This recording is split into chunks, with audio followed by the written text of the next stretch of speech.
We all love reading storybooks. Every story is framed with sentences, and sentences are framed using words. And what are words made up of? They are made up of letters.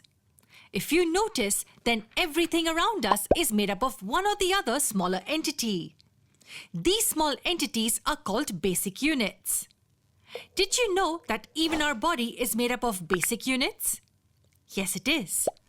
Although it appears to be one single body, it's actually made up of millions of basic units coming together.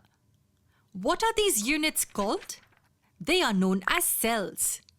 Cells come in different numbers to form a body, rather, any living organism's body.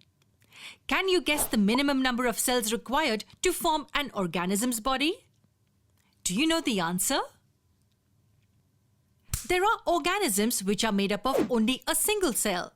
They are called the unicellular organisms. Bacteria are one of the best examples of this category. What are organisms like us called then? We belong to the category of multicellular organisms. Those having several cells to make up the body are called multicellular organisms. Now the next important question is, if there are so many cells in our body, then are all of them exactly the same? Of course not. There are many number of cells in our body, and so are their types. Look at these cells, for example. These look so different.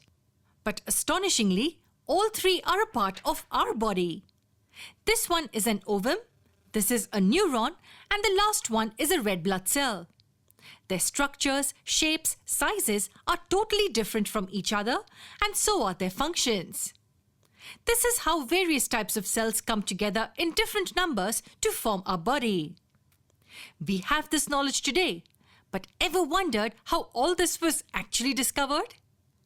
Let us go back in time and have a look at the history of cellular studies.